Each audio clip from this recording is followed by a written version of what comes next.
For month after month of bloody and exhausting siege, the rebels sheltered in deep trenches outside of their capital, Richmond, keeping up General Grant's army forever at bay, till it seemed like the fight and the dying would never end. And our poor country would be forever divided across this bloody wound.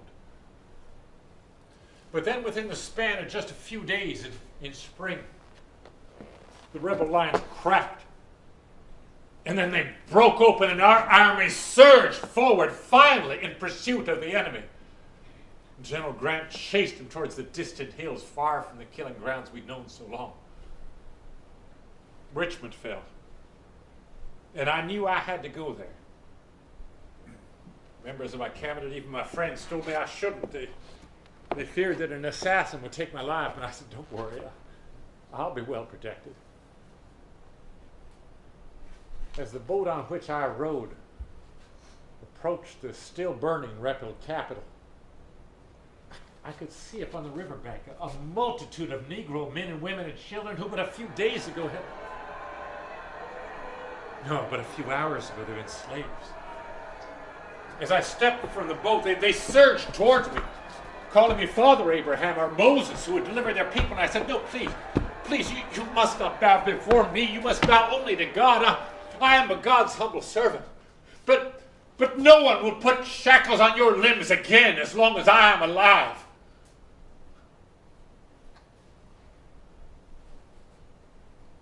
A few days later in the Virginia countryside, General Lee surrendered his army.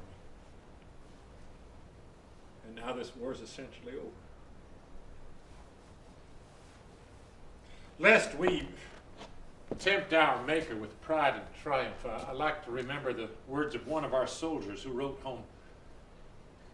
We sat down and pitied these courageous Southern men who for 4 long and dreary years had fought us always so nobly, so ably, and so stubbornly.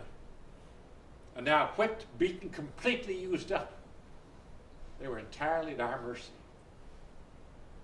It seemed pitiful, sad and hard, and altogether too bad. In one of our camps, an officer leaped up on his horse and started galloping up and down the avenues formed by the tents, shouting, "The war is over!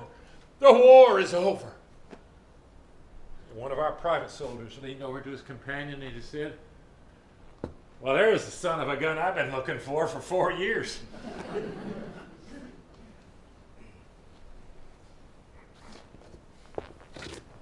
An open letter from Frederick Douglass. We shout for joy that we live to record this righteous day. Abraham Lincoln will take no step backward. From the genuine abolition view, Mr. Lincoln seemed tardy, cold, dull, and indifferent. But measuring him by the sentiment of his country, a sentiment he was bound as a statesman to consult, he was swift, zealous, radical, and determined.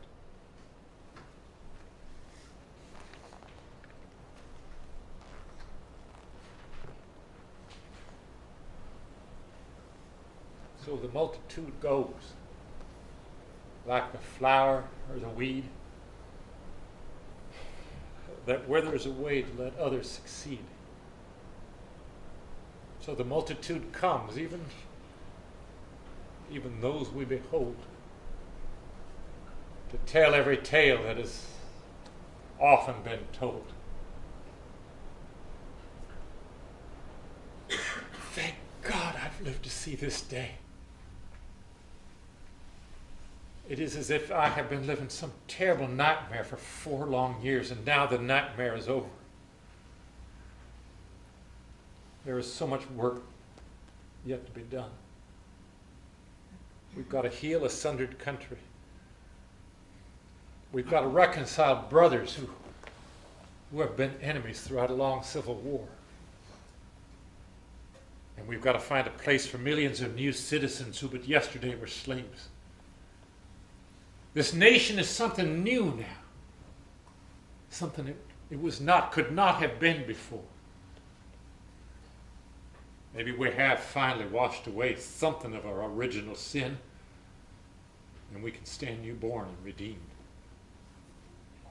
And maybe because of this new birth, God will find a way to forgive us. My duties call me elsewhere now.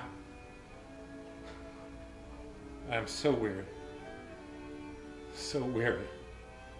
But there's so much I need to do before I can take that last train ride home. I must leave you now. Goodbye.